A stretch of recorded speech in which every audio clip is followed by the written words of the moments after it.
Well, hello again to all of you who've joined us from all over the world, and welcome to another very interesting edition of Pay Talks.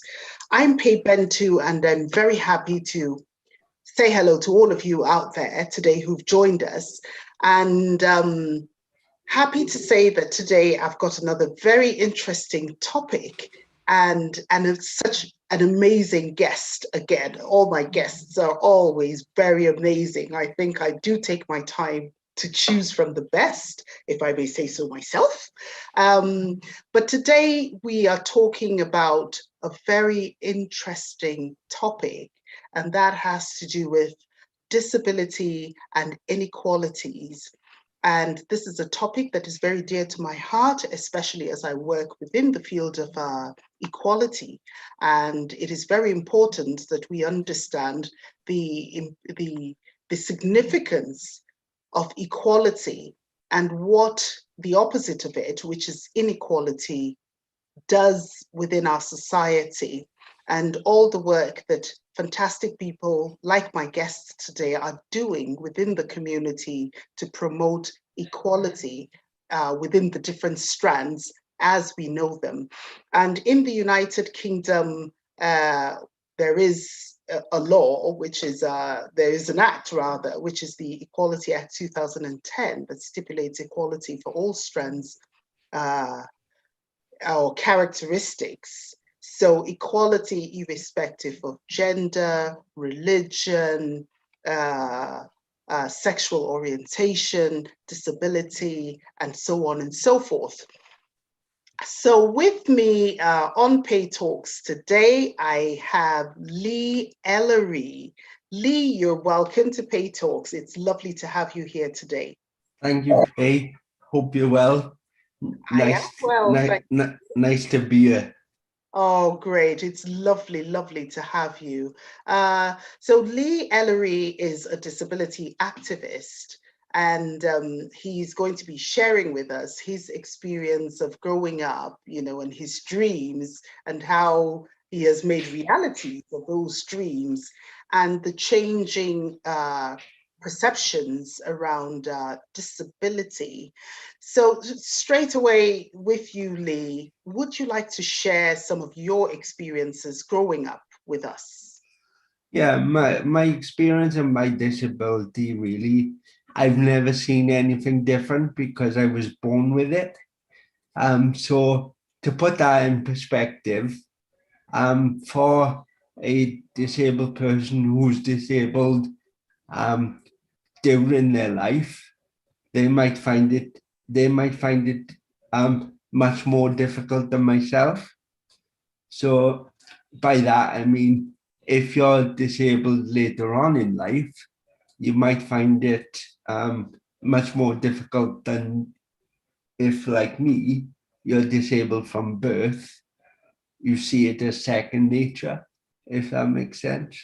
Yeah, it does make sense. Yeah, because I see the point that you're trying to make, about people who develop disabilities later on in life. So they were used to a certain way of life, and then, their circumstances change. And yeah, as a result, their entire life changes, and they're forced to, kind of start learning stuff all over yeah. again. The example I give to illustrate it, though, is if someone had sight going to bed one night and they woke up blind, they have to get used to something totally different. So that immediate change from going to bed in the night with sight to waking up blind is an immediate culture change. Absolutely. So what was it like, being born with a disability and growing up with it? What was it like for you? What were people's perceptions? How did people react towards you? Well, growing up, my family have always supported me, and obviously I got my brother, and he, like, growing up, he would be with his friends and they would always include me in whatever they were doing. Even if I couldn't join in, I'd always be included in family activities. And I'd never be left out of anything. The other thing I would say is the disability equality training. When you say perceptions that people might have of me, that helped me when I qualified in that, because before I did that, I couldn't say anything to people if they were doing anything wrong to me or saying anything that might offend me, because I didn't think I was right to say it. But now I've got the qualification. If somebody's doing something wrong, I can say to them, you shouldn't speak to disabled people like that or treat them like that. Whereas before I had it, I didn't have nothing to back me up. But as a child, what was it like going to school then with your friends around you? As a child, I've always gone to mainstream education, so I've never gone into a special school or anything. And my school friends would always, like I just said, my school friends would always include me in whatever was happening around school.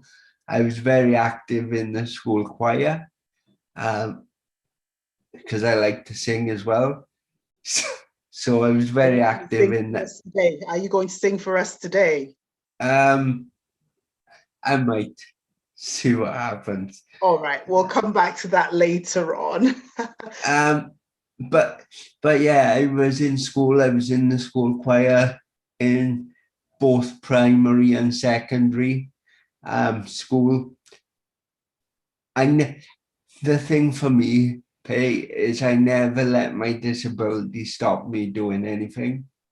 Whereas some people who are disabled, they think because I'm disabled, I can't do this, I can't do that. But I don't see it like that. I might be disabled. I might not be able to do the things that other people do, but I make the best of it.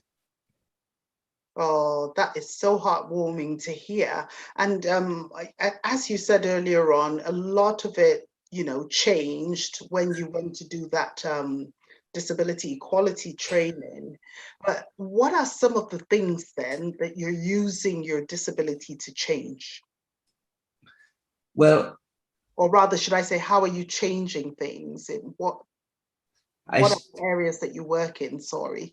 I started to become a disability activist in 2003, when it was the International Year of People with Disabilities. And we had a conference held in Swansea University where we had all different people coming to it from all across the world, like countries like China and Estonia, and different countries, where we all, in the end, we all sat together and realised what we were fighting for in Wales in terms of equality. No matter where you are in the world, everybody in that conference was coming at it from the same angle. So whereas we say we need this and we need that in Wales, it was probably the same for someone in China or in other places that were there in the conference. So what I'm trying to say there is we're not on our own in terms of fighting for equality. There's the countries that I just mentioned, they were all saying the same thing. And what came across to me was us as disabled people in the conference, we were there for a week, and it was all different workshops and things like that, but we were there for the week. And what came across to me was it was just like disabled people can finally talk about things that affect them, and disabled people can take control. So yeah, that's that's how I started. And of course, now I've gone on from that, as we were talking earlier. Mhm. But that's where the start of my passion for disability rights came into being. Oh, wow. And did you find, going to those conferences and meeting people from all over the world, that the challenges of disability were the same across the globe? Yes, very, very much so. As I said, we're not on our own when it comes to challenges. There's all the countries across the globe, like you say, are probably facing the same ones, but in a different, maybe in a different language or a different way, but the Yeah. challenges are the same for everyone. True, very true. Because I mean, I grew up in Africa and in Nigeria, to be precise. And, thinking back now, as far back as when I was in primary school, I had friends who had, or classmates and friends who had disabilities. And the cultural perceptions back then, when I think about them now, I think they were so unfair. I think that I look back now and I see that those children were treated quite differently from others. Yeah, I see that. I see where you're coming from there, because it's the same when we're talking to policymakers in Wales. You know, um, when you're making changes to policy with government, like I'll come on to later, it's always why do we need to do this and not just do it? You know what I mean? If you're working with disabled people on the policy, I'm going to bring in a term now that maybe no one hardly has heard of, but I'll explain it when I talk about it. But if you're doing a policy that affects disabled people, then you have to work with them and work with them co-productively. Because if you don't, whatever goes in that policy at the end, disabled people might come back to you and say, Mm. why is that in there? I wasn't involved in that. And it's the whole concept that government have got to understand. It's like I was saying in a meeting the other day to officials in Welsh government. I was saying that they are setting times for us to meet and tell and things like that, but we may not be able to make that time. So you have to work with us as a group, not tell us or not say to us that this is the time, this is what we're doing. You have to take the lead from us as the group members. Yeah. And I think That's promoting inclusion, isn't it? yeah, I think they did have a shock when I said it, but it needed to be said. And like you and I, we've probably gone into difficult meetings through my volunteering and your job. Mm-hmm. But the point's got to get over somehow. Yeah. People have to understand that disabled people aren't people that, how can I put it? Disabled people don't like being walked over then and taken advantage of. They like to be involved in the process from the beginning. Absolutely. Yeah. And Lee, I mean, you and I have sat in quite a number of meetings, to do with the equalities, that promotion of equality. And it is very impressive to see that there's a growing awareness, especially around disability. And so there are a lot of campaigns going on at the moment, for more inclusion and changes to be made, even within something as simple as buildings, to accommodate people living with disabilities. And those changes are gradually taking place across Wales, as I'm hoping they are across the world as well. But how, how can we continue? How else can we continue to improve the inequalities that we perceive to exist with regards to people living with disabilities? Well, How can we improve on those campaigns? my answer to that is simply, if any disabled people have problems with a certain thing, like government are doing, get involved, get involved on the meetings, get involved in the policy procedures, get involved in everything, because if you don't get involved in something from the start, and then government may put something out for consultation and you might see it, and then you might say, well, how are they putting this out? They haven't asked my opinion. So you need to get involved in anything to do with disability from the start. And I will say that there are many groups out there campaigning for the same thing when it comes to disability rights and access and stuff. So if you don't want to do it on your own, get involved in one of them groups. I myself, I'm yes, I got a physical disability, but I'm very lucky to be a board member of All Wales People First with Joe Powell, Chief Executive. So if you need to get things done and you don't want to do it on your own, get involved in a group. Absolutely, I totally agree with that. And it all has to do as well with pushing that notion of you've got to be part of the change that you want to see. Yeah. You can't be asking for change and just sitting back and putting your feet up and expecting it to come to you automatically. No. You've got to get involved in any way possible, in the smallest way even. Even if it's just one meeting and that's it. At least you've had your involvement. But if you can get involved in everything like I do in between working for Shore Trust, but I still get involved in disability stuff because it's important to me.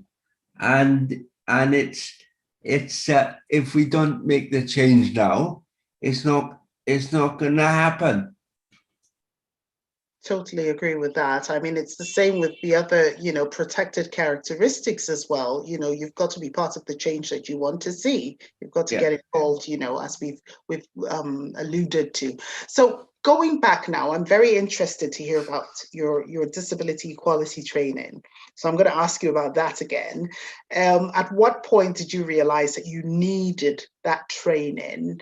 And where did you get it? What did what was the process like for you going through that training? Well, I first was involved in the coastal project at Swansea Resource Centre, and we were tasked to deliver training to all the secondary schools in Swansea. So a group of us who attended the coastal project in Swansea Vale who had various disabilities, we got together and formed the E3 project, which encompassed everything that Coastal wanted us to do in terms of funding. We designed the presentation ourselves and we took it to most of the schools in Swansea, and some of them, even once we'd done it with them 1 year, they'd have us back and do it next year for the other year groups. So it was a really good experience to do, because we were all in it together. And I never used to train on my own. I always used to co-train, but I qualified actually with STVS, Swansea Council for Voluntary Services. Yeah. It was a 6-week course. It was level 1 was 6 weeks and level 2 was 6 weeks. but it was split, so we didn't have to like do the full 12 weeks.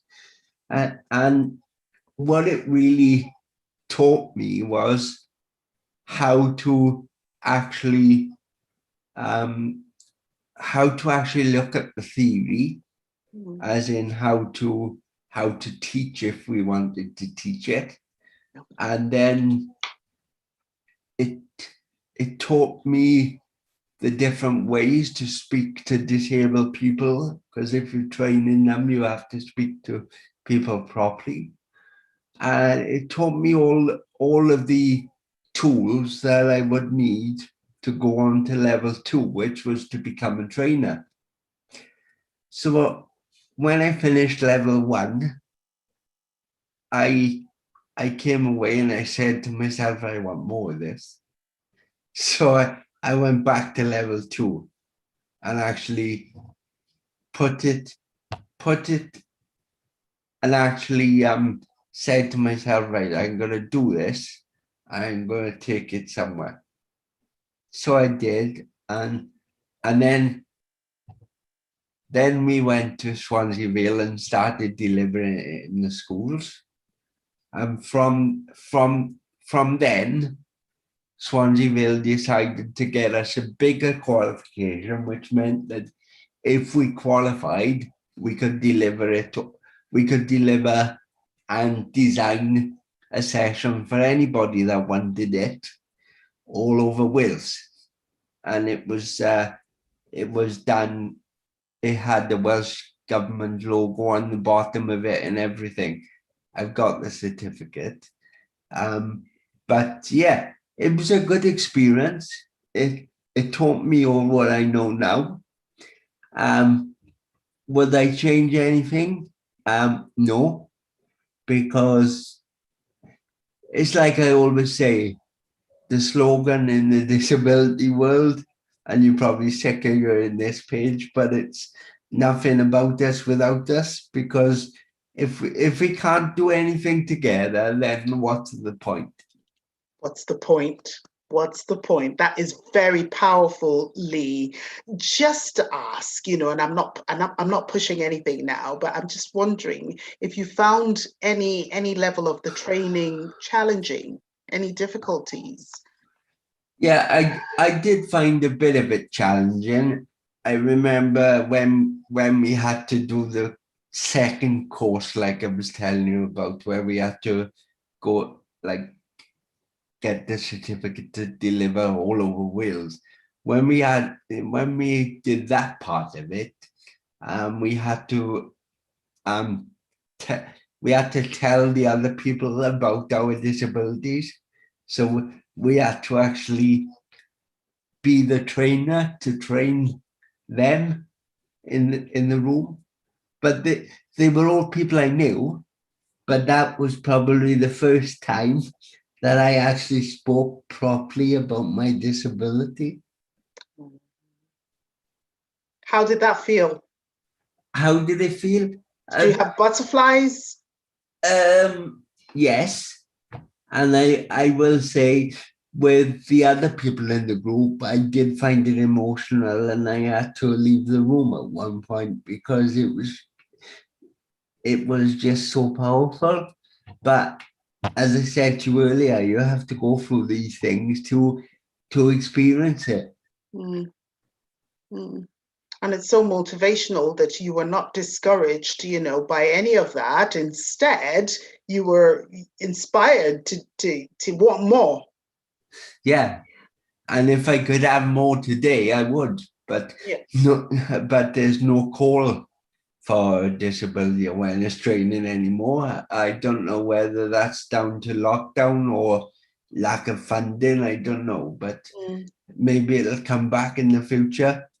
Yeah, I think, it's probably to do with the lockdown as well. But, we're gradually coming out of that now, aren't we? And a lot of things are starting to open up. So we're expecting that, a lot of campaigns and trainings that were put on hold will start to open up. Yeah, because we do need that disability awareness, don't we? Every organization, every institution, everybody needs it. Yeah, and I gotta be honest and say that up until we started this work with the Welsh Assembly government that I was telling you about off air, where I've been involved in a steering group of disabled people to write a report on how the coronavirus has affected people with disabilities. And you won't believe it, but the evidence shows that 68% of disabled people have either died from COVID or been affected by it. And still are seeing the effects today. But that report is coming out fairly soon, hopefully. And to address some of the recommendations in that report, the First Minister of Wales, Mark Drakeford, has asked us as a steering group to form a task force, which will be directly underneath him in his office. So everything from it will go directly to the government. So things like that show that I know we're using the coronavirus as an example, but things like that will show that the government want to make things better because they're willing to work with disabled people. And up until that process, I don't think the government really understood it. And because we've gone through that process now and told them there's failings in the stuff that we've researched and everything, and the research has come from us as disabled people and gone directly to the government as well. So it's not made up or anything. It's going to be published. But it shows really that the government want to work with us. Yeah, I mean, you can see very clearly that there's that openness, and that willingness to have these very difficult discussions around disability. And I think we see it as well with organizations and the changes that they're making to even office buildings and public buildings, and making them more accessible, which was not the case, years ago. It wasn't the case until the Act came in, like you were saying earlier. It came in 1995 first. And then, as we know, it's been adapted to what it is today. But until the Act came in, people were getting away with it. And I can only but imagine, how difficult that made life for people living with disabilities. And we've also seen it, not just the building accessibilities, it's with signages as well. Yeah. You see it everywhere, don't you? Because the signages are becoming more vision impaired friendly. If I may say that, because I mean, even for someone like me who wears glasses, I mean, that wouldn't be considered, a disability as such, even though I tend to say I think it is a disability as long as I can't do without my glasses. I'm finding that I can see certain signages a lot clearer now because of the choice of colors that are being used that are more friendly to the eyes, and the sort of writings as well that are more legible.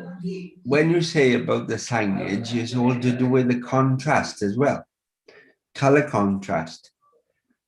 And I think that's, if you're asking disabled people to read minutes of meetings and like what they've been in, you have to consider that as well, because I know somebody that can only read off color paper because she can't see any. She can read the text, but she can't see it if it's on white paper. So it's got to be on a colored background. So I can understand what you're saying there.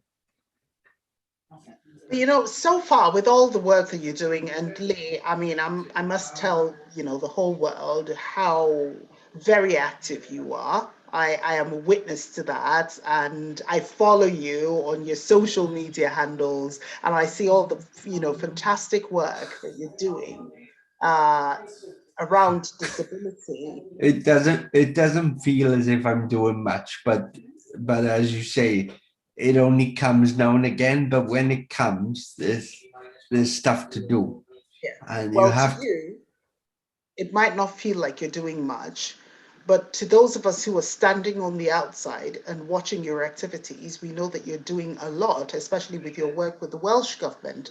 But here's the thing, do you think that enough is being done at the moment to make life easier around disabilities? Um, I'm gonna say, um, I'm gonna put my training hat on again now and that say that yes and no, because it all depends on the situation. If we're talking about accessibility, then it's coming, but it's not quite there. And but in general, now we've got the act in place.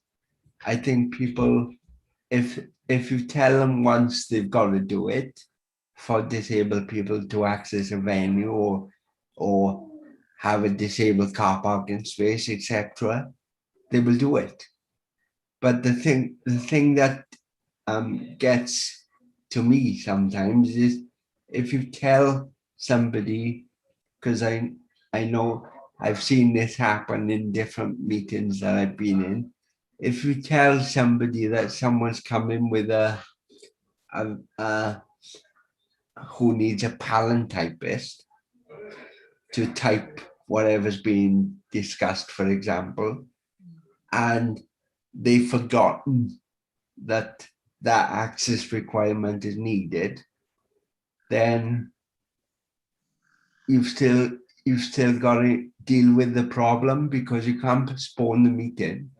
You've just got to deal with it.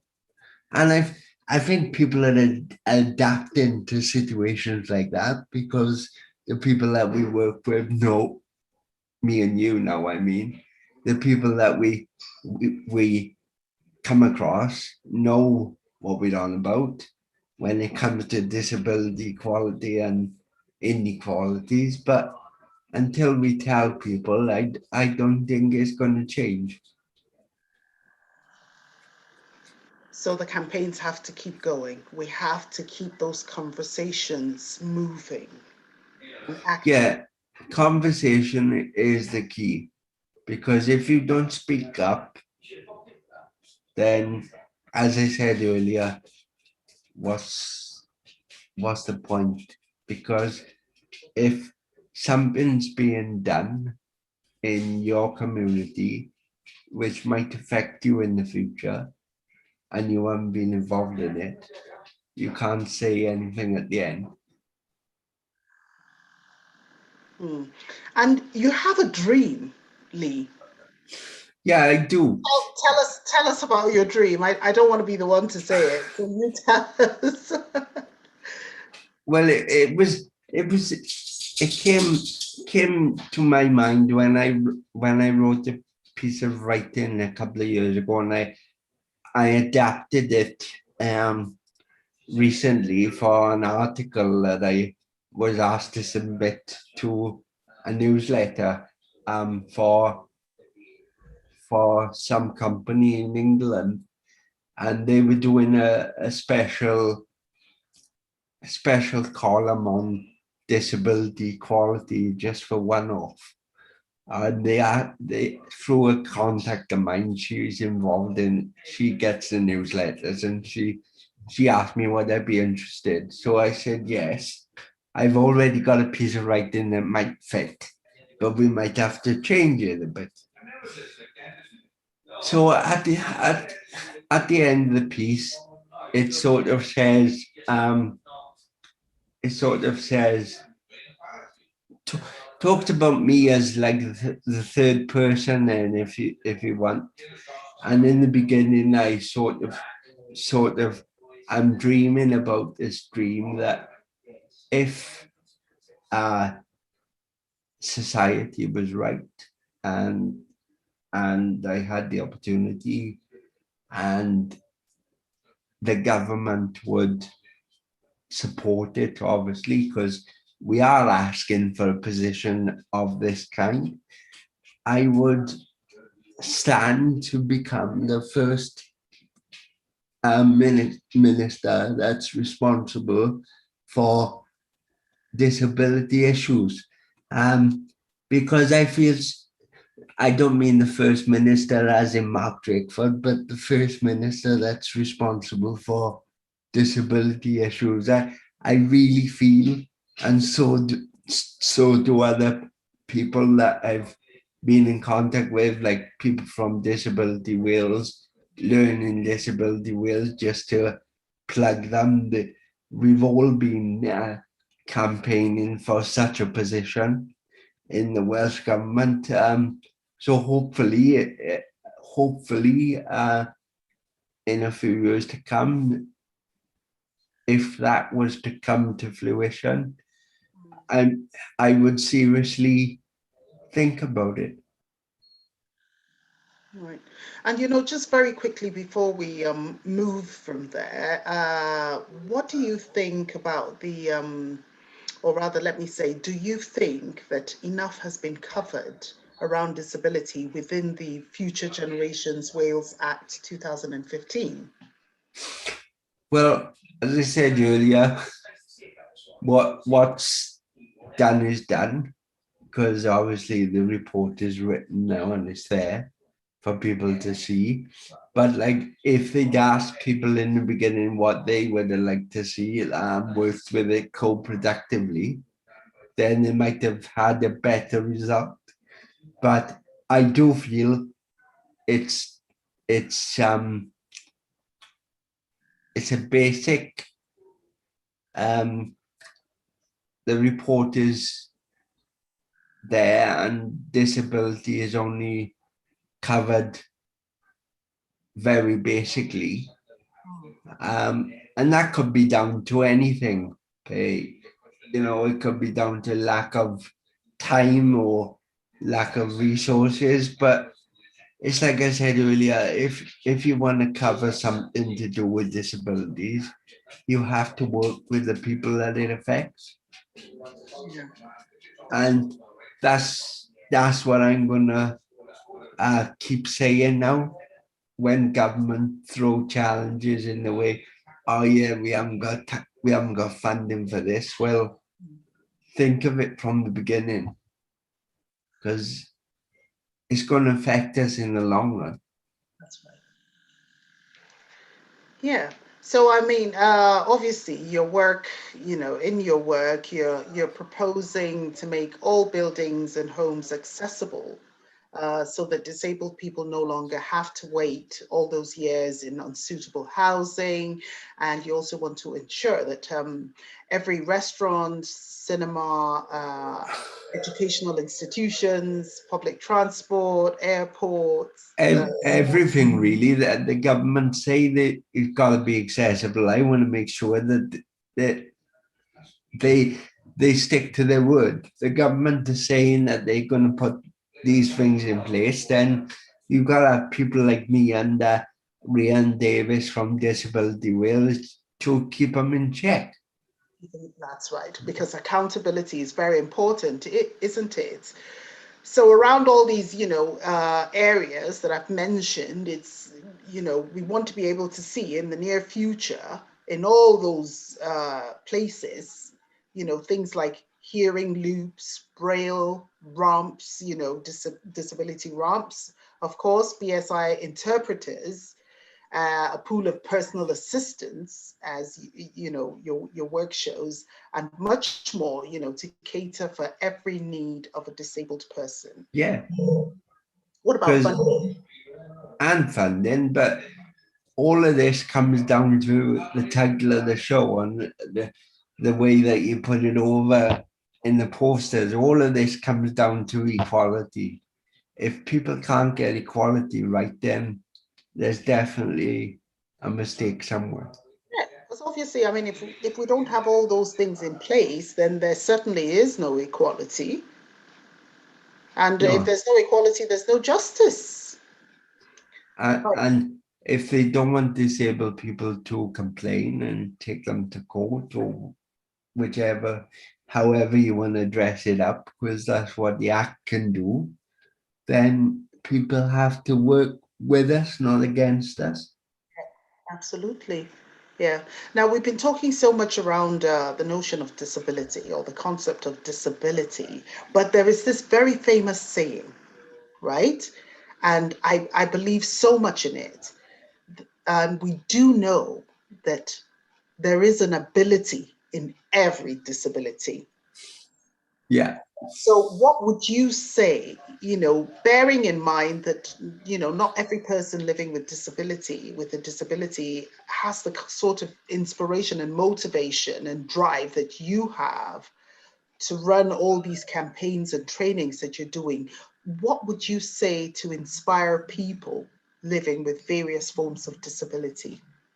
Um, one thing I would say is if they're struggling to cope or just need someone to talk to somebody like me who's actually living with it every day, who actually can have a conversation with you and discuss maybe anything that you want to discuss. It may not be anything to do with disability, but you may want to get something off your chest that's really bugging you. But if you can't speak to somebody who hasn't got a disability in your family, but then you know somebody outside of your circle that has, then just speak to them, because they can tell you, like I can tell you, that there's many groups out there. If you want to campaign on something, that will be able to help you in the future. Yeah. Absolutely. And I'd like to sort of bring up this very popular extract that you use in your training, and with your permission, I would like to, of course, making reference and giving the right respects and to the writer.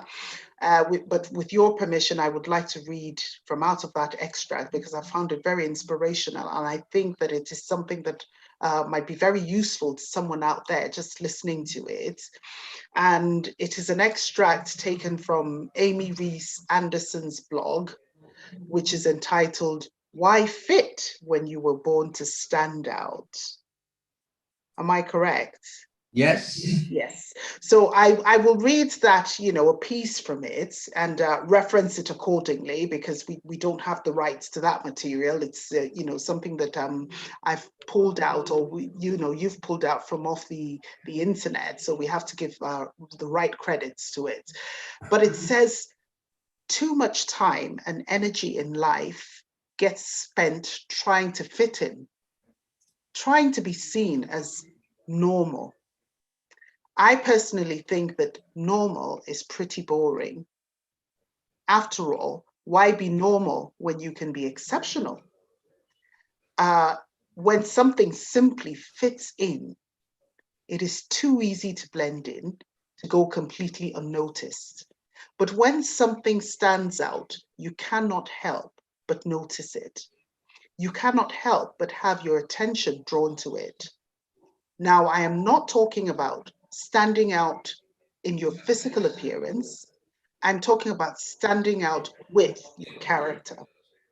I'm talking about standing out by going the extra mile, by being extra kind and compassionate towards others, by living a life of integrity. And in today's world, those qualities will definitely make you a person who stands out. Every day, we have the choice to stand out. Every day, we have the choice to focus on being amazing. to go beyond the average or the typical. We have the choice to be exceptional. Why follow the crowd when you can be leading it? Why shoot for ordinary when you can be spectacular? Be proud to stand out. Be confident to stand up for what is right, even when you are the only one doing it. Don't lower your standards to fit into the crowd. Instead, let your example be what lifts others around you to raise their standards to be yours. Be a leader. Stop worrying about fitting in and start aiming to stand out. And this is taken from Amy Reese, www.amyreeseanderson.com/blog. And of course, it's why fit in when you were born to stand out. So why do you think, just to round up, why do you think people try to fit when they were born to stand out? I mean, you use this a lot in your trainings. Yeah, I use it, hey, just to bring my training always to a close and make the people I'm training realize that if they do everything that Amy Reese Anderson says in that little piece, then when they're working with disabled people, they'll have a better understanding of everything. Because I do train a lot with the university students in Swansea Uni, and I use it with them because they haven't realized until they've met me what it's like to have a disability. So I use that to really reinforce the point. And I think I deliberately followed your footsteps and wanted to use that as well, you know, to sort of round up our conversation this evening, just because of how very powerful I think, you know, the statement is. And there was definitely going to be somebody out there who's going to hold on to something, even if it's just one word, you know, from what we've read, you know, from Amy Reese Anderson, and build upon it to make their life better, to be able to strengthen them, to go out there within the community and make positive changes. Lee Ellery, you have been exceptionally brilliant this evening in our conversation. And I just want to say a massive thank you for coming on PayTalks. And I believe this is going to be the first of many more talks, many more conversations to come. So I hope you're looking forward to coming back here in the near future. If you have me back, Pay, I'll come back anytime you want. I will have you back, definitely, Lee, again and again. And thanks to everyone who's watched us this evening. And I will see you again very soon on another edition of PayTalks. This is me, Pay Bentu, signing off for PayTalks.